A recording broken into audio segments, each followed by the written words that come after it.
আল্লাহ পাক জিজ্ঞেস করবেন, ও আমার বান্দারা, ও আমার জান্নাতি বান্দারা, আমি তোমাদেরকে যে সব ওয়াদা করেছিলাম সে ওয়াদা মতো সব পাইছো কিনা? আমি ওয়াদা করেছিলাম আমার জন্য রাত জেগে যদি তাহাজ্জুদের নামাজ পড়ো, নামাজ রোজা হজ যাকাত যদি করো, আমার দিন কায়েমের জন্য যদি আন্দোলন করো, রক্ত যাও, আমার জন্য যদি কষ্ট করো, শহীদ হও, তাহলে আমি তোমাদেরকে জান্নাত দেব। যত ওয়াদা করছিলাম তা পেয়েছো কিনা? জান্নাতীরা বলবে ক্বালু নাআম, সব পেয়েছি, সব নেয়ামত পেয়েছি।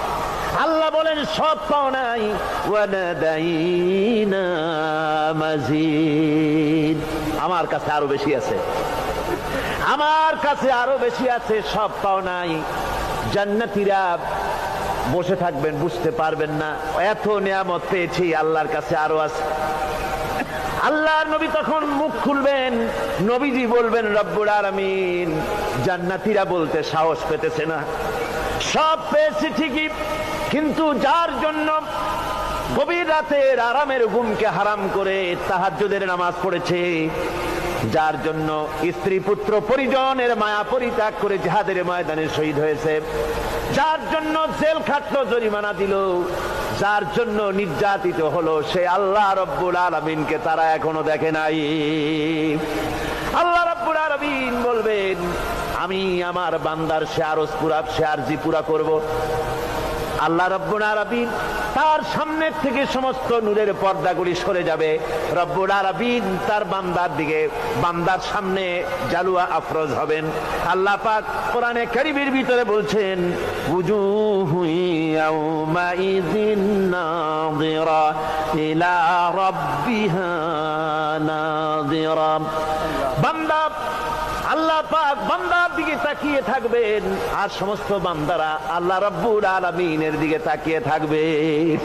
এই অবস্থায় কত কাল চলে যাবে কেউ টের পাবে না। রব্বুল আলামিন জান্নাতের ভিতরে তোমার জান্নাতীরা যেদিন তোমাকে দেখবে, ওই দিন আমাদেরকেও জান্নাতে একটু জায়গা করে দিও আল্লাহ।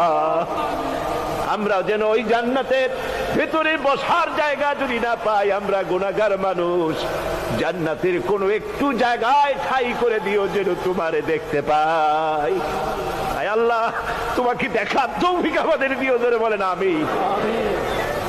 হযরতে মাহবুবে রব্বানী কুতুবে সুবহানী শেখ মুহিউদ্দিন আব্দুল কাদের জিলানী রাহমাতুল্লাহ আলাইহি, তিনি বলেছেন, মুনাজাত করতে গিয়ে আবেগে বলেছেন, রব্বুল আলামিন, আমি যদি, তুমি যদি দয়া করে আমাকে জান্নাত দাও, আর তোমাকে যদি আমি না পাই, তুমি যদি আমার সঙ্গে দেখা না করো, আমারে যদি কথা না বলো, তাহলে এই জান্নাত আমার কোনো লাভ নাই।